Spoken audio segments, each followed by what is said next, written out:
Ayo, segera download Quran Tadabbur, tafsir dalam genggaman Anda.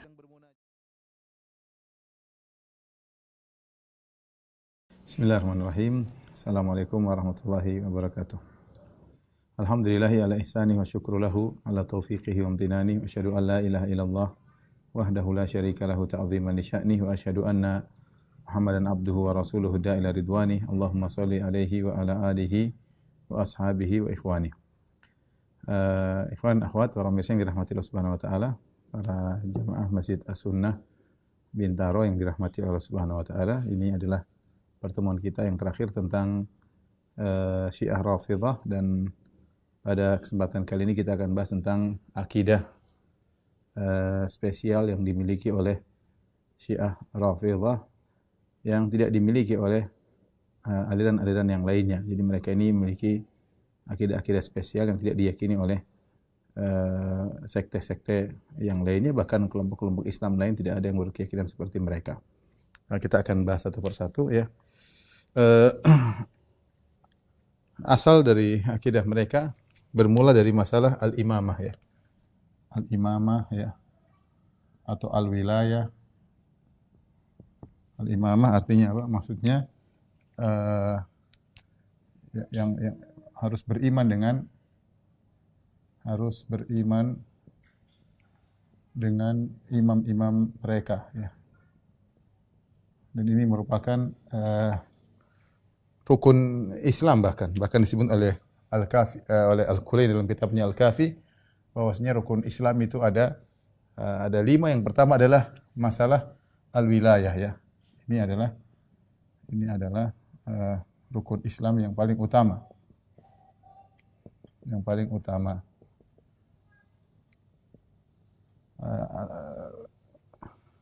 Al-Qulaini dalam kitabnya Al-Kafi menyebutkan rukun Islam ada al-wilayah, salat, zakat, puasa dan haji. Dia menggantikan syahadatain dengan masalah al-imamah. Dari situ siapa yang tidak beriman dengan al-imamah maka kafir di pandangan orang-orang Syiah. Dari sinilah mereka terjerumus dalam pengkafiran yang luar biasa, karena sekte-sekte yang lain atau aliran-aliran dalam Islam yang lain atau umat Islam secara umum tidak ada yang percaya dengan keimamahan mereka ini. Inilah asal muasal dari segala akidah-akidah kerusakan yang timbul dari Syiah, berasal dari khurafat tentang al-imamah. Tapi kita akan cerita tentang bagaimana pola pikir Syiah tentang al-imamah. Jadi pola pikir Syiah semua ini adalah karangan mereka. Kata mereka yang pertama, Nabi SAW ketika pulang dari Haji Wada, Nabi singgah di suatu tempat namanya di Ghadir Khum ya, Ghadir Khum ya. Lalu Nabi mengumumkan kepada para sahabat, kepada kaum muslimin, para sahabat ya, bahwasanya yang memegang wilayah setelah Nabi adalah Ali. Ya. Yang memegang wilayah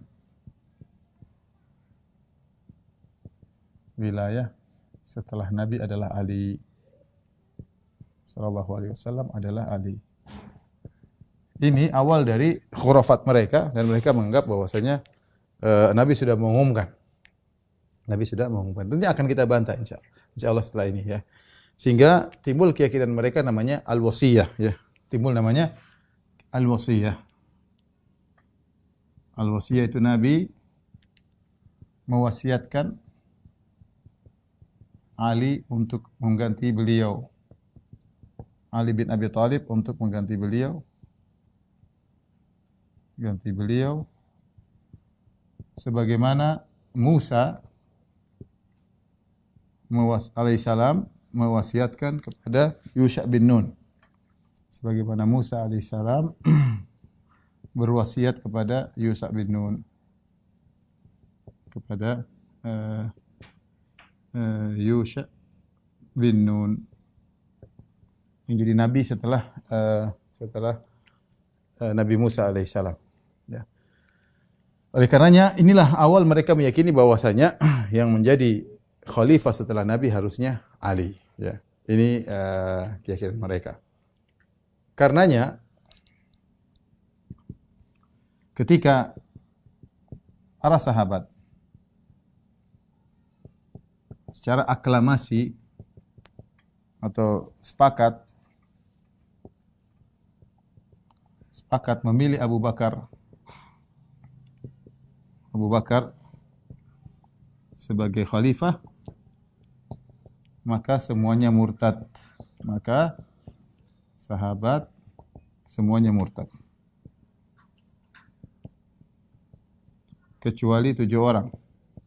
Kecuali ada yang bilang 4 orang atau 7 orang yang tidak murtad, yang tidak setuju dengan hal tersebut. Ya, karena mereka merasa bahwasanya masalah keimamahan adalah rukun Islam, bahkan rukun iman yang paling utama. Ya. Dan mereka dianggap para sahabat kafir setelah itu. Kemudian muncullah keakidah mereka yang berikutnya tentang al-ismah, ya, tentang al-ismah, yaitu maksumnya para imam mereka. Tapi saya akan bantah dulu masalah ini. Jadi mereka menganggap bahwasanya para sahabat tahu Nabi ketika di Ghadir Khum, Nabi memilih Ali untuk menjadi khalifah. Karena itu kita tahu kenapa mereka semangat merayakan Idul Ghadir, ya, lebih daripada Idul Fitri dan Idul Adha. Dari sini kita tahu Syiah lebih semangat merayakan, ya, hari raya Idul Ghadir. Ya. Idul Ghadir. Karena inilah hari berdirinya agama mereka kalau bahasa kita, ya. Idul Ghadir daripada Idul Fitri dan Idul Adha.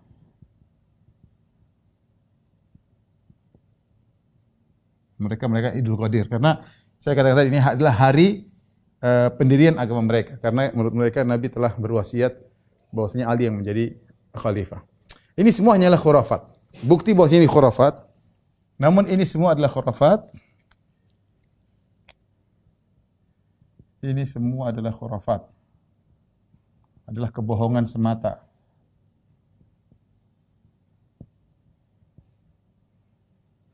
Dalilnya banyak, ya.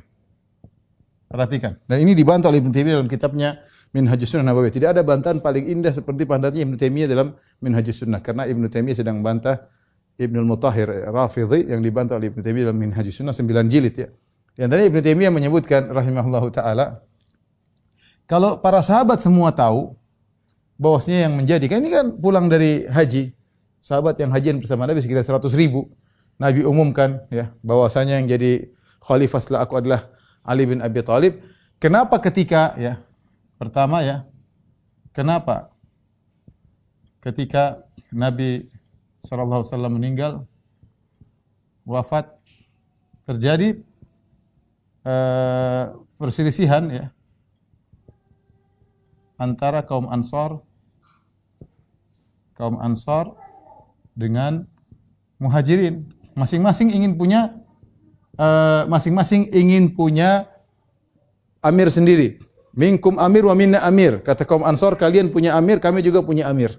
Terjadi perselisihan antara kaum Muhajirin dan kaum Ansar.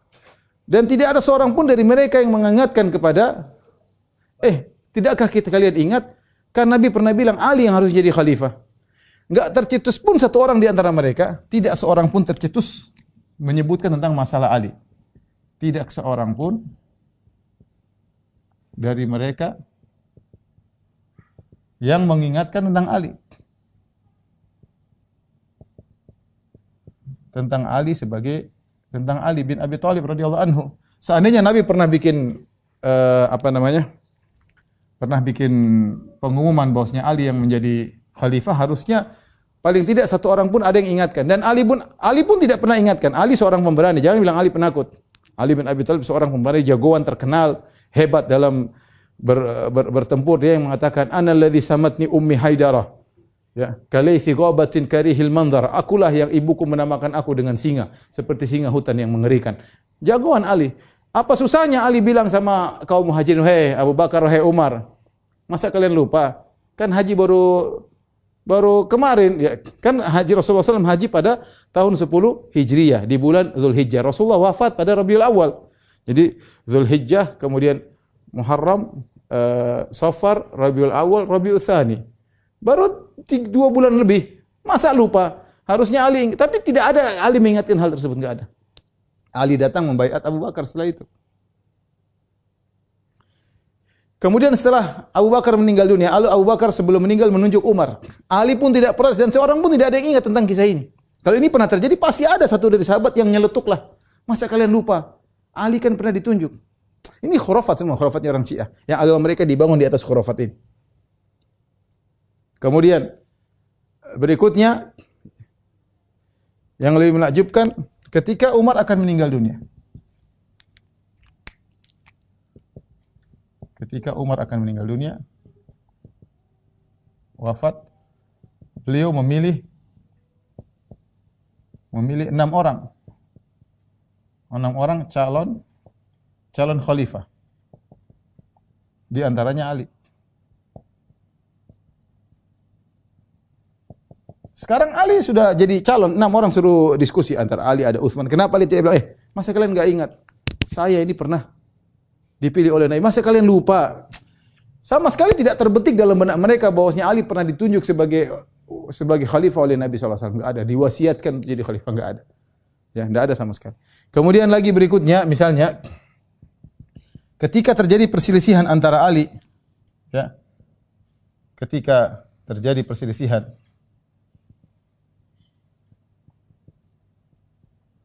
antara Ali dan Muawiyah.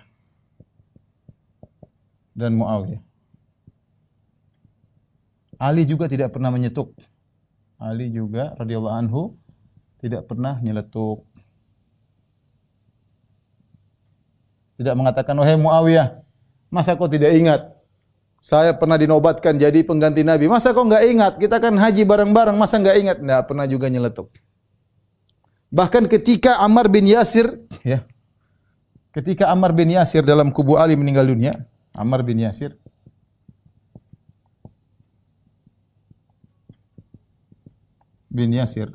meninggal di kubu Ali dalam perang Siffin.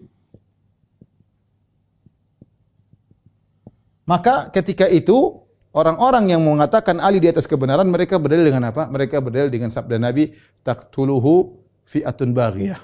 Ya. Maka para kubu Ali berdalil dengan sabda Nabi sallallahu alaihi wasallam, "Ammar taqtuluhu fi'atun baghiyah." Ammar dibunuh oleh kelompok yang membangkang, sehingga mereka mengatakan kubu Ali di atas kebenaran. Kenapa? Karena Ammar akan dibunuh oleh kelompok yang membangkang, dan kelompok yang membangkang tersebut adalah Muawiyah radhiyallahu taala anhu. Taib. Padahal hadis ini yang riwayatkan 1, 2, 3 orang. Bukankah ada hadis yang jelas-jelas bahwasanya Ali di atas kebenaran, Ali yang berhak jadi khalifah? Ini hadis Idul Ghadir. Kalau memang hadisnya sahih, harusnya sahabat enggak perlu sebut hadis ini. Untuk menyatakan Muawiyah salah gampang saja. Ali ditunjuk oleh Nabi menjadi wali, selesai. Ali ditunjuk oleh Nabi radhiyallahu anhu, ditunjuk oleh Nabi sallallahu alaihi wasallam sebagai khalifah. Selesai. Ngapain berdalil dengan hadis yang ini yang enggak jelas, yang meriwayatkan cuma mungkin beberapa orang. Ini yang riwayatkan ribuan orang harusnya. Harusnya mutawatir. Jadi kata Ibnu Taimiyah ini adalah kebohongan nyata. Ya, enggak mungkin sahabat bersepakat untuk menyelisih Nabi demi untuk mencari keridhaan Abu Bakar. Yang penting Abu Bakar senang, kemudian kita angkat dia sebagai khalifah. Wasiat Nabi untuk mengangkat Ali menjadi imam tidak dijalankan. Ini semua asal muasal dari khurafatnya orang-orang Syiah. Ya. Kemudian lagi pula, bagaimana kemudian Al-Hasan menyerahkan ke Al-Hasan dan Al-Husain membaiat Muawiyah. Kalau dia tahu bahwasanya Rasulullah SAW mengatakan Ali yang berhak menjadi khalifah, kemudian imam-imam tidak ada yang berhak kecuali Ahlul Bait, Ya, karena mereka meyakini imam hanya boleh dari Ahlul Bait. Kenapa Hasan dan Husain kemudian membaiat Muawiyah? Padahal mereka tahu Muawiyah tidak sah. Kalau memang berdasarkan keyakinan orang Syiah. Karena orang Syiah mengatakan tidak ada imam kecuali orang Ahlul Bait, ya. Anaknya Ali, kemudian Hasan, Husain dan seterusnya. Adapun Muawiyah tidak sah. Ini semua intinya saya ingin menjelaskan sebagaimana dijelaskan Ibnu Taimiyah rahimahullah dalam Minhajus Sunnah Nabawiyah bahwasanya ini adalah khurafatnya orang-orang Syiah. Dari sinilah kemudian mereka berawal dari berbagai macam keyakinan-keyakinan yang salah. Di antaranya keyakinan tentang wasiat tadi sudah kita sebutkan, ya.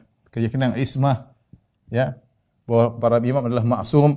Kemudian mereka berlebih-lebihan, ya. 4, pengkultusan terhadap para imam kepada para imam, dan ini banyak sekali pengkultusannya, ya, sampai mereka bikin namanya ziaratul masyahid, ya, menziarahi kuburan-kuburan para imam seperti menziarahi kuburan Husain, ya, siapa menziarahi kuburan Husain seperti haji 20 kali. Siapa pergi ke kuburan Husain seperti haji 20 kali. Dan barang siapa menziarahi kuburan Husain bin Ali bin Abi Thalib radhiyallahu ta'ala anhuma di hari Arafah seperti 1000 kali haji. Seperti 1000 kali haji. Makanya tanggal 9 Zulhijjah jangan heran orang-orang semangat ke kuburan Husain daripada ke padang Arafah di Mekah. Wong kalau ziarah kuburan Husain seperti 1000 kali haji. Kemudian mereka ada acara di kuburan Husain, ada tawafnya, ada sholat 2 rakaatnya, ada nempelkan pipi ke dinding-dindingnya, kemudian ada makan tanah dari kuburan Husain. Ini semua berdasarkan dari masalah keimaman. Baik. Kemudian bagaimana yang rukun agama, masalah keimaman tidak ada tersebutkan sekalipun dalam Al-Qur'anul Karim, enggak ada. Ini padahal salat disebutkan, zakat disebutkan, syahadatain disebutkan, kok imamah bahwasanya Ali harus jadi imam kok tidak disebutkan dalam Al-Qur'an. Ya, kalau itu memang rukun Islam atau rukun iman yang paling utama, yang mengingkarinya kafir. Nah, ini bagaimana kok tidak disebutkan dalam Al-Qur'an sama sekali. Baik. Ikhwan dan akhwat yang dirahmati Allah Subhanahu wa taala, kita masih berbicara tentang masalah imamah. Jadi mereka mengatakan, ya, akidah mereka tentang imamah. Seterusnya yang kelima. Yang kelima, ya. Kata mereka khalifah harus dari Ahlul Bait. Ahlul Bait. Ini kita bilang tidak ada dalilnya, ya, dan dari keturunan Ali, ya, dari keturunan Ali bin Abi Thalib. Ini tentu tidak ada dalilnya. Para sahabat sepakat menjadikan Abu Bakar, Umar dan seterusnya, ya. Mereka bilang khalifah harus dari Ahlul Bait. Kemudian yang keenam, mereka khilaf tentang berapa harus jumlah imam, ya. Terjadi khilaf yang kuat di antara mereka tentang jumlah imam. Tapi kita bicara tentang Isna Asyariyah, mereka meyakini bahwasanya jumlah imam, ya, ada 12. Harus ada 12. Ada 12 imam. Kita bilang dalam Al-Qur'an tidak disebut taruh imam, Allah sebutkan secara mutlak. Kata Allah Subhanahu wa ta'ala, atiullah wa atiur rasul wa ulil amri minkum. Kata Allah, atiullah wa atiur rasul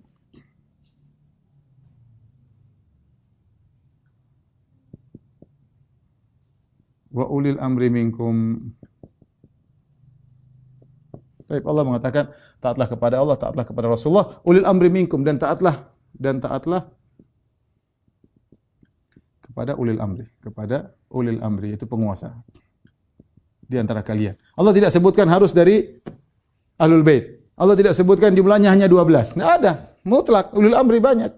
Bagaimana Anda membatasi khalifah cuma 12 seumur hidup sampai hari kiamat cuma 12? Mana dalilnya? Mereka kebetulan dapat hadis dalam Sahih Bukhari. Mereka mengatakan Rasulullah SAW bersabda, ya, inna hadza din la yazalu hadza din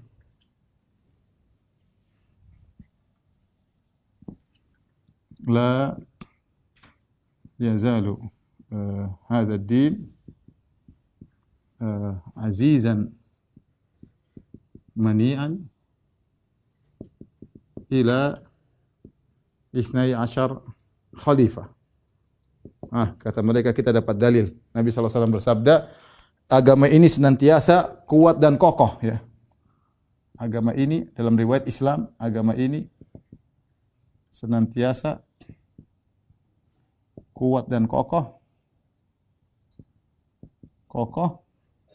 selama sampai 12 khalifah.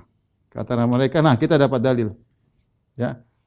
Kemudian disebutkan dari Quraisy, khalifah dari Quraisy. Rasulullah mengatakan dari Quraisy, 12 khalifah dari Quraisy. Kata mereka ini dalil bahwasanya kita butuh 12 imam. Bantahnya sangat mudah. Rasulullah tidak mengatakan dari Ahlul Bait, Rasulullah mengatakan dari Quraisy. Pertama, kalau sini Ahlul Bait, Rasulullah harus dari keturunanku. Rasulullah mengatakan Quraisy. Quraisy banyak. Abu Bakar Quraisy, Umar Quraisy, Utsman Quraisy, Bani Umayyah Quraisy, Bani Abbas Quraisy, semua Quraisy, mau diapain? Rasulullah tidak membatasi kepada Ahlul Bait.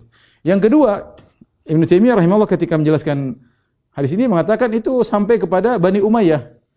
Ya, yaitu Abu Bakar, kuat, Umar, Utsman, Ali, kemudian Muawiyah, kemudian Yazid, semua Quraisy, kemudian anaknya ya, Umar bin Abdul Aziz, kemudian dan seterusnya 12 khalifah Quraisy, semuanya dalam kondisi Islam kuat ketika itu. Tapi kalau kita terapkan kepada imam-imamnya Syiah, maka yang kuat cuma di zaman Ali bin Abi Thalib. Karena setelah Ali bin Abi Thalib kata mereka Ali dan Hasan. Adapun Husain jadi imam tidak sempat. Husain dibunuh. Bahkan tidak pernah mengangkat dirinya sebagai imam ketika itu. Ya, apalagi setelahnya Muhammad Al-Baqir, kemudian Ali Zainal Abidin, kemudian Muhammad Al-Baqir, kemudian Ja'far As-Shadiq, kemudian Musa Al-Kazim, semuanya ini tidak ada disebutkan bagaimana Islam jaya di zaman mereka, enggak ada. Justru hadis ini membantah mereka. Jadi angka 12 ini hanyalah khurafat dari mereka. Ini kira-kira gambaran awal tentang masalah keimamahan. Ya. Tolong dihapus ya. Nah dari sini nanti akan muncul turunan-turunannya. Tapi sudah kita jelaskan pada pertemuan yang pertama tentang Syiah bahwasanya mereka khilaf tentang masalah keimamahan. Ya, di antaranya ada Zaidiyah, ada Al-Kaisaniyah yang mengangkat Muhammad bin Hanafiyah sebagai imam mereka.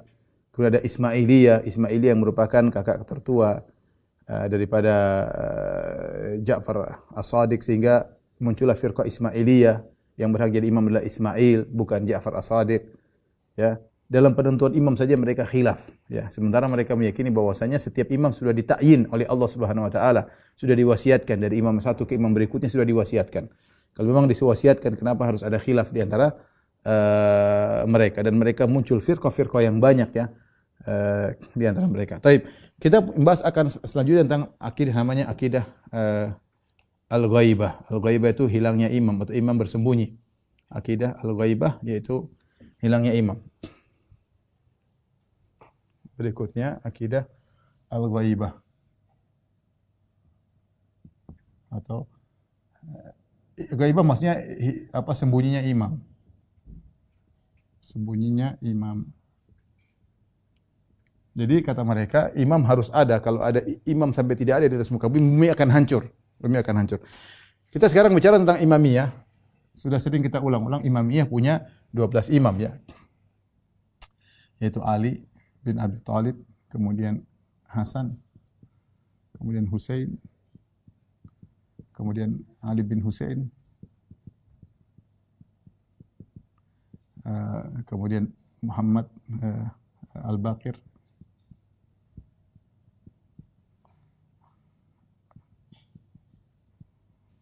kemudian Ja'far As-Shadiq, Abu Abdullah As-Shadiq, Musa Al-Kazim,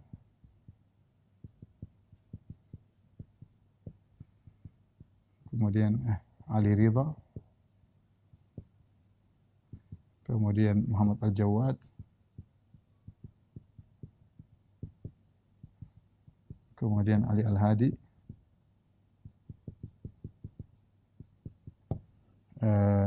kemudian 1, 2, 3, 4, 5, 6, 7, 8, 9, 10. Hasan al-Askar ya. Hasan al-Askar. Hasan al-Askar inilah imam yang ke-11. Imam ke-11. Nah, Hasan al-Askar ini dia wafat pada tahun 260 Hijriah. Ketika dia wafat yang jadi masalah dia tidak punya anak. Ini luar biasa karena harus ada imam ke-12. Imam ke-12 ini siapa? Ya, kalau tidak ada imam ke-12 buyar agama Syiah. Ya kan mereka 12 imam ya. 1 2 3 4 5 6 7 8 9 10. Nah, 11 12 siapa? Riwayat-riwayat Syiah dalam buku-buku mereka menyebutkan Hasan al-Askar ketika meninggal dia tidak punya anak. Ada yang berusaha mengatakan dia punya anak dari budak-budak wanitanya ya.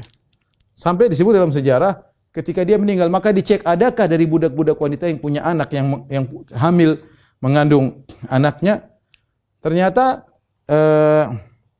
tidak ada. Akhirnya hartanya diwarisi oleh karena tidak punya anak. Hartanya diwarisi oleh ibunya. Oleh ibunya ya. Ummul Hasan, yaitu Ummul Hasan dan saudaranya. Saudaranya namanya Ja'far. Cuma dua orang ini yang mendapatkan harta warisan. Tidak ada anaknya. Kalau ada anaknya akan mendapatkan harta warisan ya. Ya. Ternyata harta warisnya diambil Ummul Hasan dan Ja'far. Oleh karena dia punya anak atau tidak? Orang-orang Syiah membuat khurafat. Dia punya anak namanya Muhammad. Muhammad bin Al-Hasan Al-Askar ya. Ini jadi hal yang menimbulkan perdebatan, akhirnya khilaflah orang-orang Syiah ketika itu menjadi beberapa golongan dan ini disampaikan oleh An-Naubakhti dan juga disampaikan oleh Al-Qummi dan mereka wafat di abad ketiga ya. Jadi mereka mendapati kejadian ini, mereka menjadi sehingga mereka menceritakan bahwasanya setelah Hasan al-Askar wafat maka timbul berbagai macam kelompok. Ada yang mengatakan bahwasanya Hasan al-Askar belum mati, dia sembunyi ya, dia mengalami ghaibah. Ada yang mengatakan tidak. Kemudian anaknya yang menjadi imam ke-12 namanya Muhammad bin Hasan ini yang sembunyi. Ada yang mengatakan tidak, yang menjadi imam setelah Hasan al-Askar meninggal adalah saudaranya Ja'far. Terjadi khilaf di antara mereka. Tetapi kebanyakan Syiah sekarang Rafidhah berpendapat bahwasanya imam ke-12 adalah Muhammad bin Hasan. Nah, Muhammad bin Hasan ini lahir kapan? Disebutkan oleh mereka, ini karangan kata mereka, dia ini lahir tahun 4 tahun sebelum Hasan al-Askar meninggal dunia ya. Dia sekitar lahir mungkin tahun 256, kata mereka lahir tahun 256 Hijriah. Baik. Mana orangnya tidak pernah kelihatan. Tidak pernah kelihatan sama sekali. Ini orang Muhammad ini sebenarnya tidak ada, ini tokoh fiktif tidak ada. Tapi untuk menunjukkan untuk mengatakan harus ada imam ke-12. Kenapa? Karena mereka terpukul, kata mereka meyakini kepercayaan kepada imam adalah rukun iman. Kalau imam 12 tidak ada di atas muka bumi ini, maka bumi akan hancur. Ternyata sekarang imam cuma sampai 11, yang 12 enggak ada. Kenapa bumi tidak hancur? Kenapa orang tidak tewas? Kata mereka dunia, langit dan bumi tidak akan tegak kecuali ada 12 imam ini. Nah, imam 12 enggak ada kok, bumi masih tegak, orang masih hidup normal. Sehingga mereka akhirnya mengarang ada imam 12 namanya Muhammad bin Hasan. Tapi wujudnya tidak pernah ada. Inilah yang menjadikan mereka jadi bahan olok-olokan oleh kelompok-kelompok yang lain. Muhammad bin Hasan ini ya adalah tokoh fiktif. Kalau mereka bilang ini adalah real nyata, kita bilang mana, sebutkan mana biografinya, mana orangnya, enggak pernah ada, enggak ada yang pernah melihat. Kemana dia? Disebutkan dia sembunyi. Ya. Dia sembunyi sejak umur 4 tahun, 4 atau 5 tahun. Ya. Bapaknya meninggal.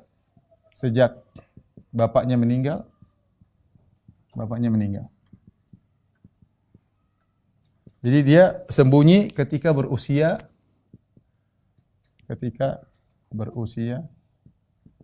kurang lebih 4 tahun, 4 atau 5 tahun. Ya taruhlah 5 tahun lah. Dia sembunyi. Sembunyi di mana? Mereka khilaf sembunyi di mana. Ada yang mengatakan di Sirdab Samirra, ada yang mengatakan di Jabal Radwa atau di mana, ada yang mengatakan di Widyan Makkah, di apa namanya? Mereka khilaf di antara mereka. Di mana sembunyi? Khilaf. Di manakah dia sembunyi?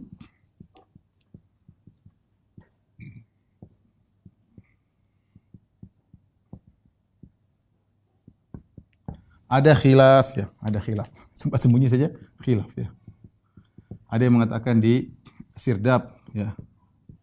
Samirra, ada yang mengatakan di Jabal Radwa atau Ridwa ya. Jabal Radwa. Ada yang mengatakan di lembah-lembah di Mekah. Di Mekah ada khilaf. Intinya dia tidak ada, yang tidak ada berselisih orangnya tidak ada.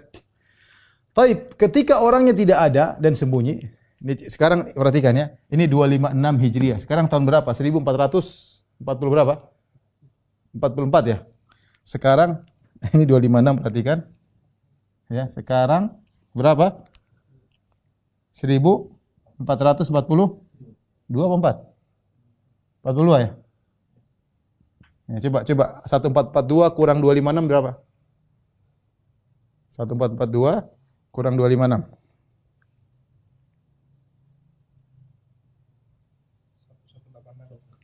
Berarti sudah 1186 tahun dia sembunyi. Jangan-jangan umurnya lebih banyak daripada Nabi Nuh alaihissalam. Inilah kekonyolan yang jadi bahan tertawan orang-orang selain Syiah. Ini imam kalian mana? Ngapain dia sembunyi selama ini 1186 tahun? Ngapain sembunyi? Apa faedahnya dia sembunyi selama ini? Sementara kata Nabi SAW, a'maru ummati baina 60 ila 70 wa aqalla man yajuzu dzalik. Umur umatku antara 60 sampai 70, sedikit aja yang melampaui. Ini 1186 tahun sudah sembunyi. Makanya mereka sering pergi ke Sirdab. Namun kebanyakan Syiah sekarang meyakini di Sirdab. Ini keyakinan kebanyakan Syiah. Mayoritas Syiah sekarang.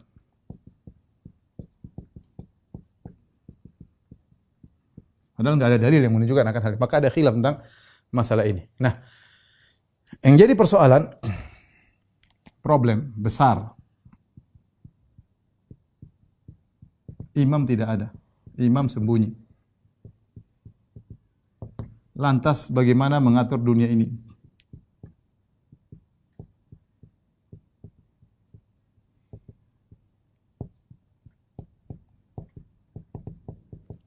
Maka mereka pun memiliki keyakinan namanya al-ghaibah. Ada keyakinan, solusinya mereka keyakinan namanya al-ghaibah. Ghaibah tadi sudah kita sebutkan, sembunyi. Al-ghaibah. Al-ghaibah terdiri atas dua, disebut dengan al-ghaibah as-sughra dengan al-ghaibah al-kubra.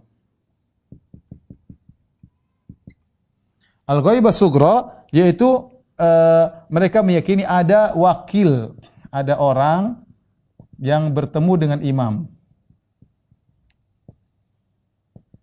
Mereka sebut dengan bab, al-bab, pintu. Ketika Muhammad bin Hasan sembunyi, mereka sebut ada seorang namanya Utsman bin Said. Ya. Utsman bin Said, inilah pintu pertama yang menghubungkan mereka dengan imam. Dia masuk kepada imam, dapat tanda tangan bahwasanya segala urusan lewat dia. Dia yang nyambung menuju kepada umat Syiah ketika itu. Termasuk kalau kasih harta kepada imam lewat dia. Jadilah dia orang yang sangat kaya raya. Utsman bin Sa'ad apa Said saya lupa ya. Pokoknya setelah dia meninggal dia serahkan kepada anaknya namanya Muhammad bin Utsman. Setelah itu dia diserahkan lagi kepada orang namanya Husain bin Ruh kalau tidak salah. Kemudian diserahkan lagi kepada orang keempat. Ada 4 orang yang menjadi bab. Silsilah hingga 4 orang. Dan selama 4 orang ini menjadi bab yang menjadi perantara antara masyarakat dengan sang imam, karena dia yang bertemu dengan imam. Maka mereka 4 orang sangat kaya raya. Sangat kaya raya, ya. Ini terjadi mungkin 2 generasi ya, tidak lama. Disebut dengan al-ghaibatus sughra. Setelah 4 orang ini meninggal dunia, maka orang-orang Syiah tidak terima lagi. Mereka bilang sudah tidak ada pintu-pintuan lagi. Terus bagaimana? Mereka khilaf karena mereka mengatakan kami pintu, ada yang lagi ngaku pintu-pintu yang lain. Bukan kamu saja yang bisa ketemu dengan imam, kami juga bisa ketemu dengan imam. Terjadi khilaf yang ramai di antara mereka. Akhirnya mereka mengatakan setelah wafatnya 4 orang ini selesai, maka imam masuk dalam al-ghaibatul kubra, yaitu penghilangan yang lama banget. Ini paling cuma paling puluhan tahun ini atau 100 tahun ya. Kemudian dia masuk dalam al-ghaibatul kubra. Sudah itu dalam waktu yang sangat lama, sembunyi dalam waktu yang sangat lama.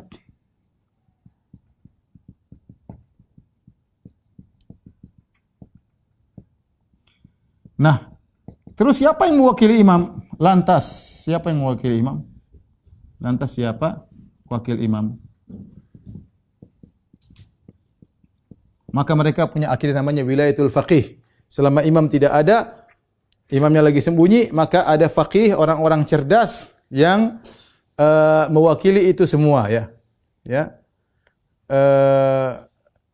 Maka ada yang mewakili itu semua yang disebut dengan maraji' ya, ulama-ulama mereka yaitu ulama-ulama Syiah ya. Ya. Ulama-ulama Syiah yang mewakili imam, ulama Syiah yang mewakili imam. Inilah akidah mereka tentang al-ghaibah, ghaibatul imam. Tapi setelah itu muncul lagi akidah yang lain dari orang-orang Syiah. Ya sekedar pengetahuan bagi kita ya. Ada namanya akidah namanya az-zuhur. Ya, ini akidah yang kedua. Akidah yang ketiga namanya az-zuhur. Zuhur itu maksudnya imamnya muncul sesekali. Imamnya muncul sesekali. Ya. Ada urusan dia muncul sesekali kemudian disembunyi lagi ya. Namun mungkin tidak ada yang melihatnya. Ini keyakinan mereka. Di antaranya mereka mengatakan bahwasanya Rasulullah SAW muncul. Contohnya Rasulullah SAW muncul, kemudian Rasulullah SAW ingatkan kepada Abu Bakar, wahai Abu Bakar, jangan lupa untuk mengangkat Ali sebagai khalifah. Ya. Jadi imam terkadang muncul sesekali meskipun mereka tidak lihat. Kemudian di antara akidah mereka juga yang lain, ya, yang disebut dengan ar-raja'ah, kembali. Apa itu kembali? Ya, yaitu hari kebangkitan sebelum hari kebangkitan. Gampangannya hari kebangkitan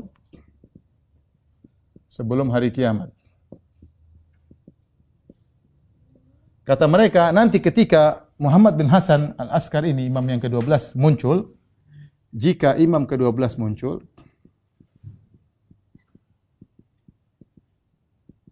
jadilah dia Mahdi. Dia Imam Mahdi. Apa yang dia lakukan? Imam Mahdi ini dia akan pergi ke Masjid Nabawi dan dia akan keluarkan Abu Bakar dan Umar, kemudian dia akan menyiksa Abu Bakar dan Umar. Demikian juga dia akan membangkitkan Aisyah radhiyallahu taala anha untuk dicambuk oleh Imam Mahdi ini. Yaitu disebut dengan raja'ah, yaitu hari kebangkitan sebelum hari kebangkitan. Ini khurafatnya orang Syiah. Tidak lain kecuali hanya untuk melampiaskan dendam mereka kepada ahlu sunnah.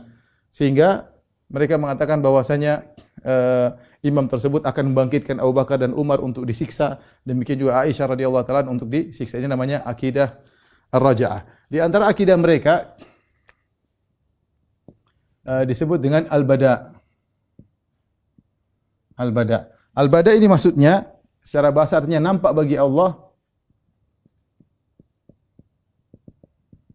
untuk merubah keputusan.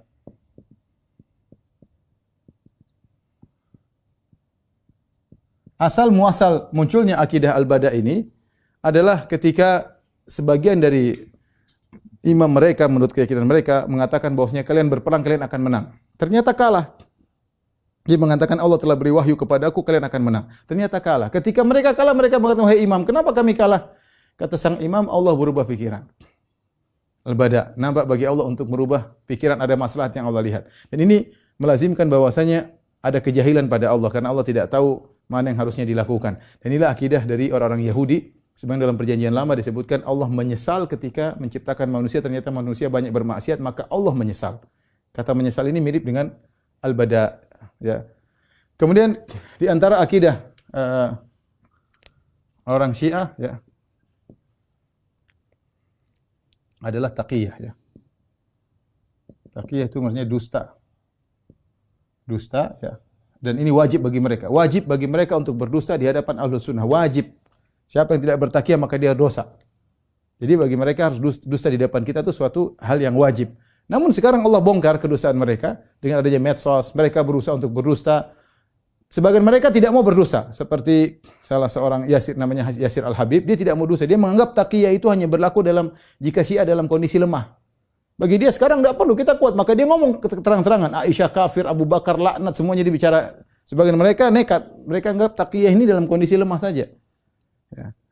Tapi intinya taqiyah adalah akidah mereka bahkan wajib untuk taqiyah ya. Kemudian ada namanya akidah mereka tiniyah ya. Ini saya nukil juga dalam buku saya 33 Banyolan Syiah. Ini ya, maksudnya tanah ya. Kata mereka, tanah yang diciptakan untuk menciptakan Syiah beda dengan tanah yang diciptakan untuk menciptakan Ahlu Sunnah. Kalau menciptakan Ahlu Sunnah, tanah busuk, tanah kotor. Adapun untuk menciptakan Syiah, tanah yang bagus-bagus. Jadi mereka ngawur ya. Di mana Nabi Adam alaihissalam semua nenek moyang kita. Tanah mereka tanah bagus, tanah kita tanah buruk. Ya. Tidak ada Syiah yang buruk kecuali terpengaruh oleh tanahnya Ahlu Sunnah. Dan tidak ada Ahlus Sunnah yang baik kecuali terpengaruh dengan tanahnya Syiah. Kemudian di antara akidah mereka adalah mut'ah. Kenapa saya bilang akidah? Karena mereka meyakini berpahala. Ya. Nikah al-mut'ah. Ya. Ya. Barang siapa yang mut'ah sekian kali maka dapat kedudukannya seperti ini. Nikah mut'ah sekian kali dapat kedudukannya seperti Hasan atau Husain atau masuk surga. Intinya mut'ah ini akidah. Siapa yang melakukannya mudah masuk surga. Ini yang menarik bagi orang Syiah karena banyak orang senang dengan sudah mut'ah, sudah senang-senang, kemudian masuk surga. Dan aturan mut'ah di antaranya tidak terbatas pada 4 perempuan. Mau 1000 perempuan juga boleh. 4 wanita. Tidak apa-apa ya. Nikah boleh hanya 1 jam ya, tidak apa-apa. Kurang dari itu juga tidak jadi masalah. Kemudian tidak harus pakai wali. Ini nikahnya demikian. Kemudian tidak perlu tanya. Perlu tanya-tanya, ini istri orang atau bukan.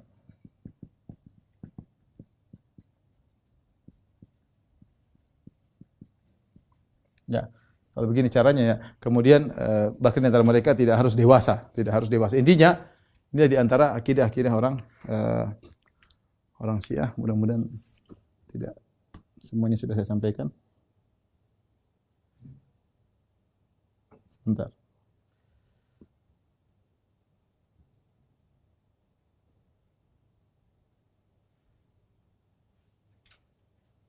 Raja al-Ghaibah al-Mahdi taqiyah. Tapi inilah ikhwan dan akhwat yang rahmati Allah Subhanahu wa taala, kira-kira akidah mereka yang paling inti adalah masalah keimamahan. Mahdi mereka yakini adalah imam yang ke-12 Muhammad bin Hasan al-Askar. Kalau Mahdinya Ahlus Sunnah, namanya seperti nama Nabi dan bapaknya seperti nama bapaknya Nabi. Yuwatu ismahu ismi wa isma abihi isma abi. Namanya sama dengan namaku dan nama bapaknya sama dengan nama bapak aku. Jadi Imam Mahdi menurut Ahlus Sunnah harusnya namanya Muhammad bin Abdullah atau Ahmad bin Abdullah. Nama Nabi bisa Muhammad, bisa Ahmad. Ini sudah salah, namanya Muhammad bin Hasan, bapaknya Hasan. Enggak nyambung. Ya, namanya harusnya Abdullah bapaknya karena Nabi mengatakan nama bapaknya sama dengan nama bapakku. Dan Imam Mahdi tersebut sudah sembunyi selama 1186 tahun dan tidak muncul-muncul karena memang dia tidak ada. Ini cuma khurafatnya orang Syiah ya. Oleh karenanya mayoritas orang Syiah tidak melaksanakan salat Jumat karena mereka meyakini salat Jumat harus ada imam. Imamnya lagi sembunyi ya. Entah sembunyi ngapain, kurang kerjaan. Ya intinya adalah orang Syiah semoga mereka sadar dengan tertipunya mereka seperti ini. Ini akidah yang ngawur, khurafat tanpa dalil ya. Bagaimana gara-gara akidah ini mereka mengkafirkan seluruh sahabat, semuanya kafir karena membaiat Abu Bakar radhiyallahu taala anhu. Yang tidak kafir cuma 4 orang dengan 7 orang. Siapa yang tidak kafir? Ammar bin Yasir, Al-Miqdad bin Al-Aswad, Abu Dzar Al-Ghifari, Salman Al-Farisi. Sisanya kafir dan murtad. Dan ini berbahaya ya. Kemudian mereka mengkafirkan seluruh kaum muslimin. Semua dikafirkan. Kenapa dikafirkan? Karena tidak beriman dengan 12 imam ini, ya. Wallahu a'lam bishawab. Ini saja, mudah-mudahan apa yang kita sampaikan bisa dipahami, dan ini akhir dari pembahasan kita tentang Syiah. Kita lanjutkan tentang firaq insyaallah pekan depan. Taib, demikian saja karena tidak ada pertanyaan ya yang masuk. Mungkin kajian kita sampai di sini, insyaallah kita lanjutkan pada kesempatan yang lain dengan pembahasan yang lain. Kalau ada kesempatan insyaallah pekan depan mungkin kita mulai bahas tentang masalah Mu'tazilah atau masalah Sufiyah. Nanti tunggu aja pengumumannya ya. Kurang lebih saya mohon maaf. Wabillahi taufiq wal hidayah. Assalamualaikum warahmatullahi wabarakatuh.